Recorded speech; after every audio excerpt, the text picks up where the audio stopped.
Assalamualaikum warahmatullahi wabarakatuh. Nah, apa kabar anak-anak? Ya, kembali lagi bersama Pak Epri. Ya, hari ini kita akan belajar tentang bagaimana para pejuang dulu berupaya dalam mempertahankan kemerdekaan. Ya, ya, anak-anak baru saja di bulan kemarin kita memperingati hari kemerdekaan kita. Ialah tepatnya pada tanggal 17 Agustus ya. Jadi kita memperingati hari kemerdekaan yang ke-75. Tujuan dari pembelajaran ini yang pertama, siswa diharapkan dapat mengetahui perjuangan para pejuang dalam mempertahankan kemerdekaan. Kemudian yang kedua, siswa dapat memahami makna proklamasi kemerdekaan dan upaya dalam mempertahankan kemerdekaan. Ya. Jadi setelah proklamasi pada tanggal 17 Agustus 1945, rakyat Indonesia masih harus berjuang untuk mempertahankan kemerdekaan. Jepang kalah dan menyerah kepada sekutu, sehingga daerah bekas jajahan Jepang jatuh ke tangan sekutu termasuk Indonesia. Pada tanggal 29 September 1945, pasukan sekutu yang bernama Allied Force Netherlands East India atau EFNI mendarat di Jakarta yang dipimpin oleh Jenderal Sir Philip Christensen. Nah, selain mendarat di Jakarta, pasukan sekutu juga datang ke berbagai kota seperti Semarang, Surabaya, Medan, Padang, dan Palembang. Karena pasukan sekutu itu datang ke berbagai kota, sehingga hal tersebut menimbulkan kemarahan para tokoh bangsa dan para pejuang bangsa Indonesia, sehingga terjadi berbagai pertempuran di berbagai daerah. Seperti yang pertama ada pertempuran Medan Area. Ya.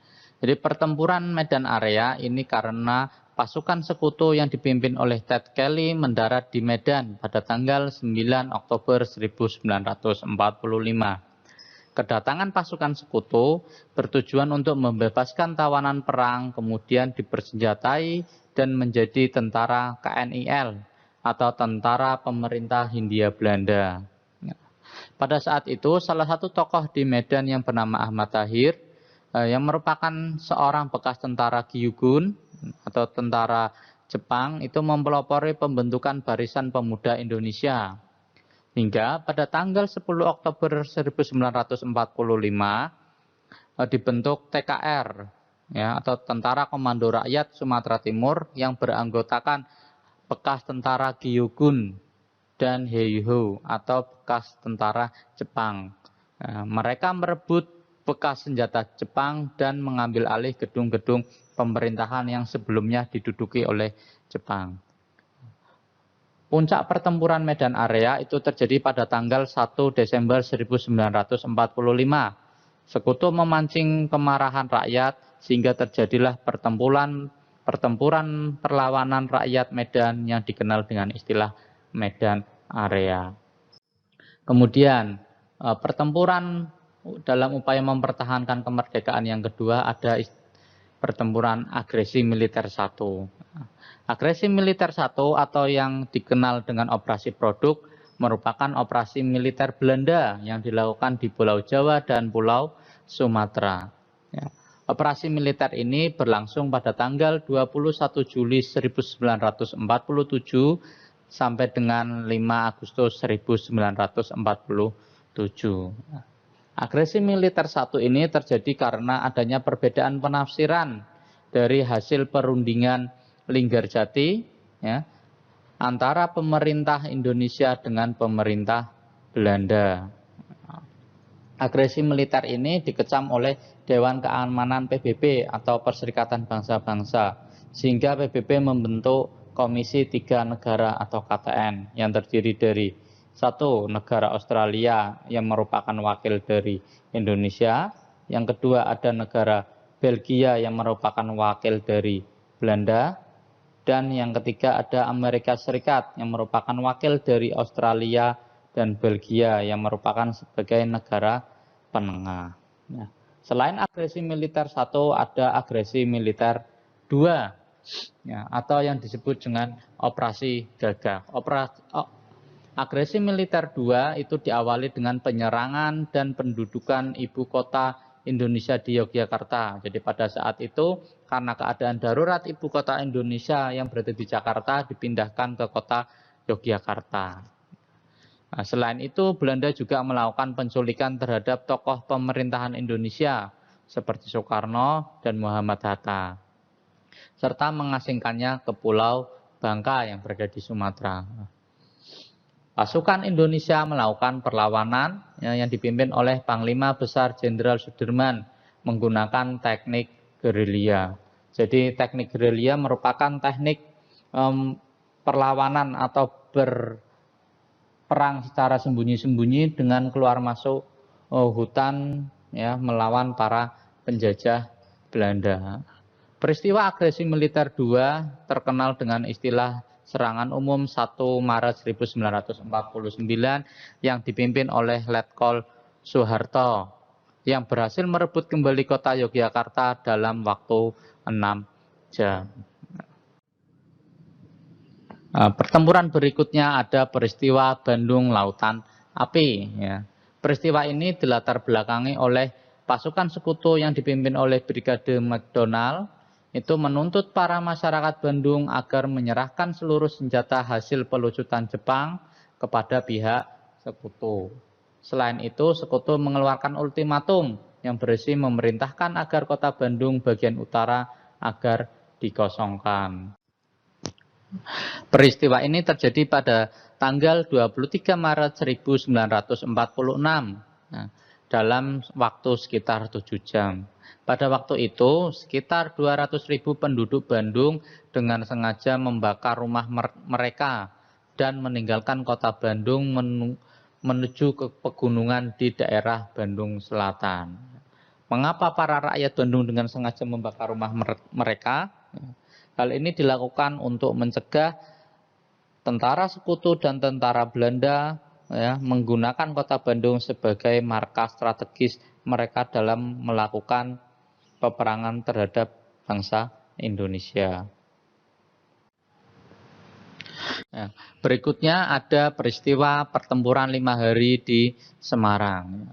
Pertempuran ini terjadi antara Indonesia melawan Jepang. Jadi pada saat itu Indonesia masih dijajah oleh Jepang yang terjadi pada tanggal 15 sampai 19 Oktober 1945. Ya, jadi pertempuran ini disebabkan kaburnya para tawanan Jepang, ya, serta meninggalnya salah satu tokoh di Semarang, Dr. Karyadi, karena ditembak oleh tentara Angkatan Laut Jepang. Hal itu menyebabkan para pemuda di kota Semarang marah dan melakukan aksi penyerangan balik pada Jepang.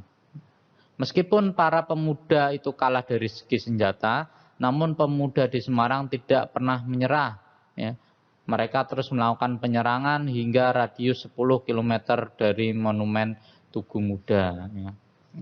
Karena mendapatkan penyerangan terus-menerus, ya, Jepang mulai kesusahan dengan aksi para pemuda ini. Ya, akhirnya pihak Jepang menyetujui keputusan untuk tidak melakukan perang. Itulah pertempuran 5 hari di Semarang. Kemudian berikutnya ada pertempuran Surabaya. Pertempuran Surabaya merupakan pertempuran pertama bangsa Indonesia setelah proklamasi kemerdekaan.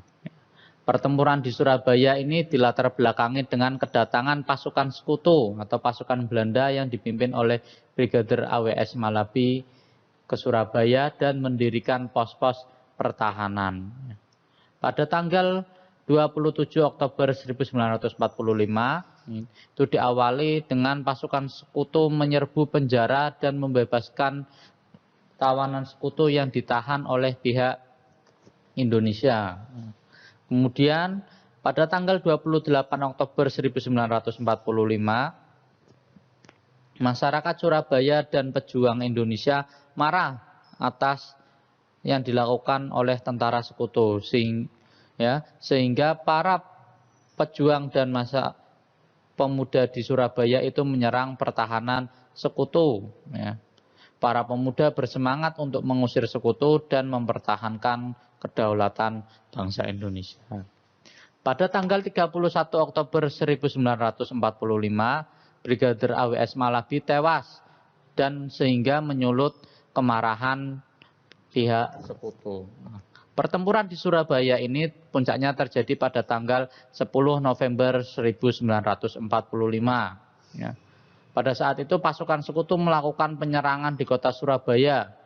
Akan tetapi para pejuang Indonesia dan para pemuda di Surabaya tidak gentar, sangat bersemangat melakukan berjuang sehingga akhirnya para tentara sekutu menyerah. Ya. Salah satu tokoh pertempuran di Surabaya yang perlu kita ketahui ialah Bung Tomo. Ia merupakan salah satu penyiar radio di Surabaya. Bung Tomo terkenal karena pidatonya yang sangat berapi-api dalam membakar semangat para pemuda untuk melakukan perlawanan terhadap tentara sekutu. Pernahkah kamu mendengar atau melihat pidato Bung Tomo? Ya. Mari kita saksikan penggalan pidato Bung Tomo dalam video berikut.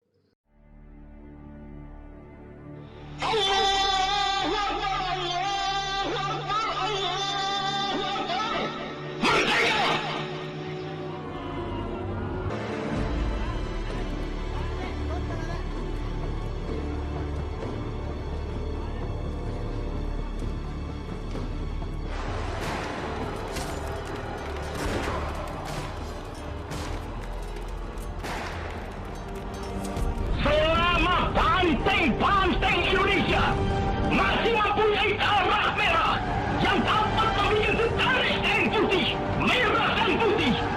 Maka selama itu tidak akan kita mau menyerah kepada siapapun juga.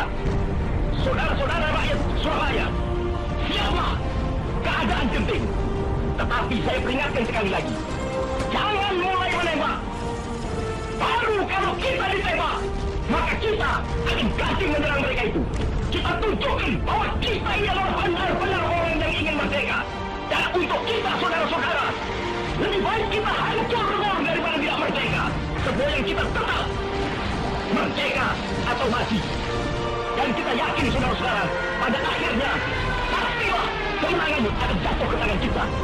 Sebab Allah selalu berada di pihak yang benar. Percayalah, saudara-saudara, Tuhan akan melindungi kita sekalian. Allahu Akbar, Allahu Akbar, Allahu Akbar. Merdeka!